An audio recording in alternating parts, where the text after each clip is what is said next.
예레미야 21장 8절로 10절까지의 말씀. 여호와께서 말씀하시기를 보라, 내가 너희 앞에 생명의 길과 사망의 길을 두었노라. 너는 이 백성에게 전하라 하셨느니라. 이 성읍에 사는 자는 칼과 기근과 전염병에 죽으려니와 너희를 애워싼 갈대아인에게 나가서 항복하는 자는 살 것이나 그의 목숨은 전리품같이 되리라. 여호와의 말씀이니라. 내가 나의 얼굴을 이 성읍으로 향함은 복을 내리기 위함이 아니요 화를 내리기 위함이라. 이 성읍이 바벨론 왕의 손에 넘김이 될 것이요 그는 그것을 불사르리라. 오늘 말씀의 제목은 생명의 길과 사망의 길입니다. 예레미야 선지자가 사역을 하던 시기는 이스라엘이 솔로몬 왕 이후 르호보암 시대에 남과 북으로 나뉘고 난 후에 북이스라엘이 주전 722년경에 아수르에게 이미 멸망당하고 남유다가 바벨론에 멸망당하기 바로 직전부터 멸망당한 후까지입니다. 남유다의 요시야, 여호아스, 여호아하스, 여호야김, 여호야킨, 시드기야 왕이 통치하던 시기에 이스라엘의 멸망을 하나님께서 보여주신 환상과 말씀을 통해 직접 보았고 들었고 계속해서 이스라엘의 회개와 회복을 외쳤던 선지자였습니다. 타락하고 범죄함이 극에 달했던 이스라엘을 하나님께서는 결국 이웃나라를 통해 정신을 차리도록 심판하시기로 결심을 하셨습니다. 예레미야는 이 임박한 심판에 대해 경고하며 심판을 피하기 위해 어떻게 해야 함을 자신의 민족들에게 끊임없이 외쳤습니다. 그러나 이스라엘은 듣지 않았고 결국 바벨론에 의해 멸망을 당하고 포로로 끌려가 70년 동안 노예 생활을 하게 됩니다. 그런데 여기에서 주목할 것은 이것입니다.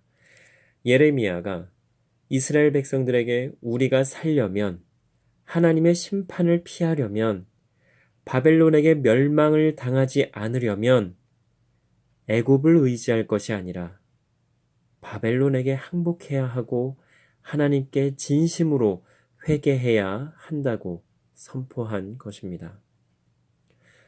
하나님께 범죄한 이스라엘에게 하나님께서 얼마나 화가 나셨고 분노하고 계신지에 대해서 예레미야 21장부터 24장을 읽어보면 잘 나와 있는데요.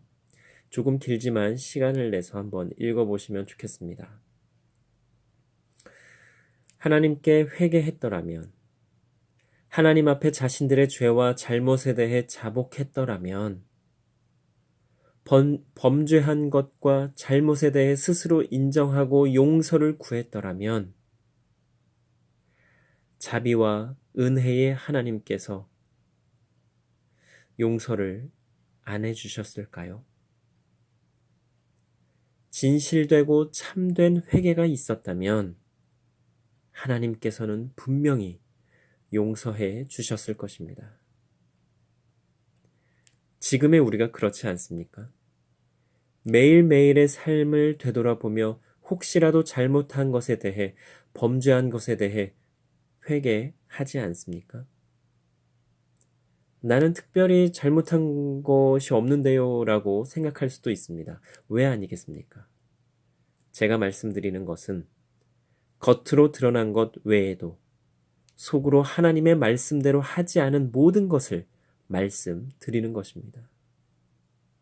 운전을 하다가, 길을 걷다가, 또 일을 하다가, 어떤 사람을 보며, 어떤 일과 상황을 보며 저걸 그냥 확 이런 씨라고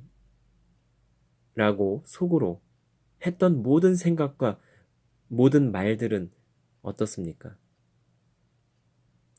그런 것 없이 항상 인자하고 온유하고 온화하게 생각하고 말하고 행동했습니까?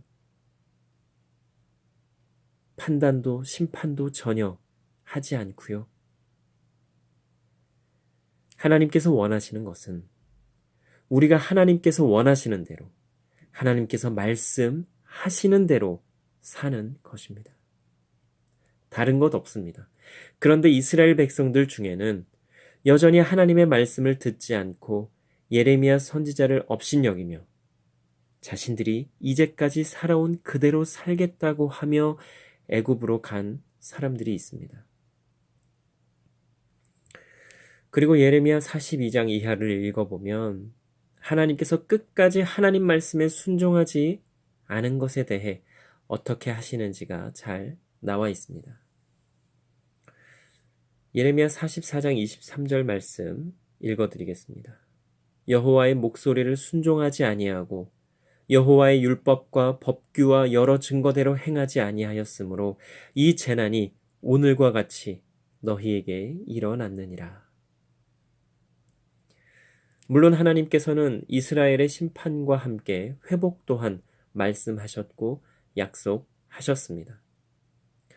사랑하는 자녀들이 잘못을 했을 때 부모가 자녀에게 하듯이 하나님께서는 이스라엘을 혼내기만 하신 것이 아니라 그 혼냄과 동시에 회복을 약속하셨고 실제로 그렇게 하셨습니다.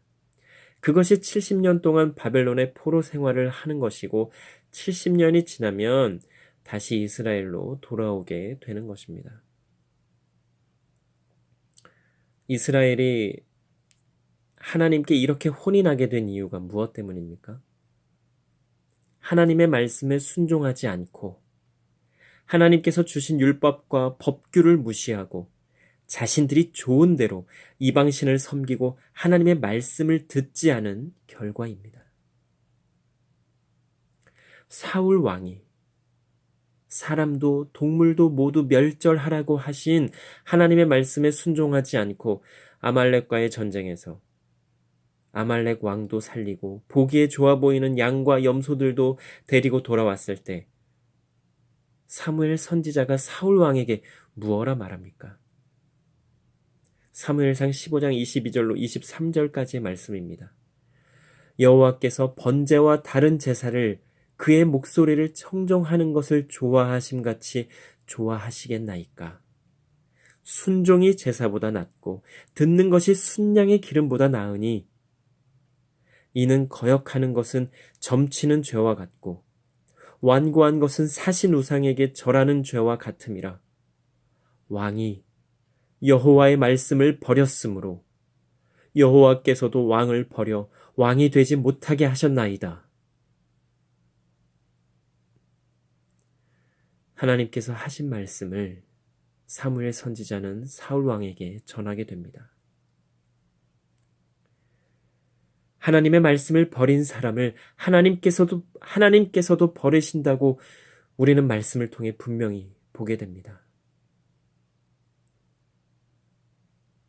나는 어떻습니까? 이것은 정말로 심각한 것입니다. 매우 심각하게 생각해야 하는 것입니다. 하나님께서 하나님의 말씀에 순종하지 않는 것을 무엇보다 싫어하신다고 말씀에서 분명히 말씀하고 있습니다. 이스라엘이 다시 회복되기는 했지만 멸망당하고 70년 동안 포로 생활을 한 이유가 무엇입니까? 이스라엘의 초대 왕이었던 사울 왕이 하나님께 버림받고 왕좌의 자리에서 내려오게 된 것이 무엇 때문입니까? 하나님의 말씀대로 하지 않은 것 때문입니다. 하나님의 말씀대로 하는 것이 얼마나 중요한 것인지 우리는 오늘의 말씀을 통해서 또한 보게 됩니다. 그리고 하나님께서 주신 율법과 법규를 지키는 것이 얼마나 중요한지에 대해서도 우리는 말씀을 통해서 알게 됩니다. 하나님께서 우리 그리스도인들에게 여러 지켜야 할 법규들을 주셨습니다.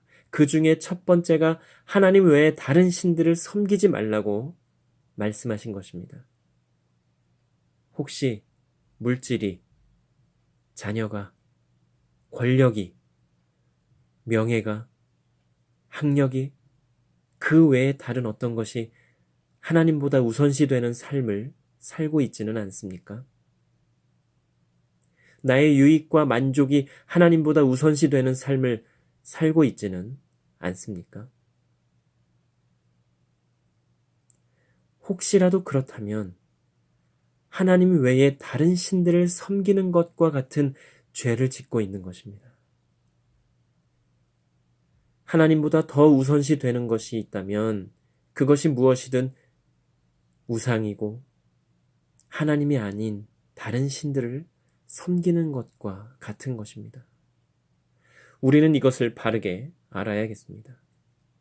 그리고 그 무엇도 하나님보다 우선시 되는 것이 없도록 우리는 계속해서 영적으로 민감하게 깨어 있어야 할 것입니다.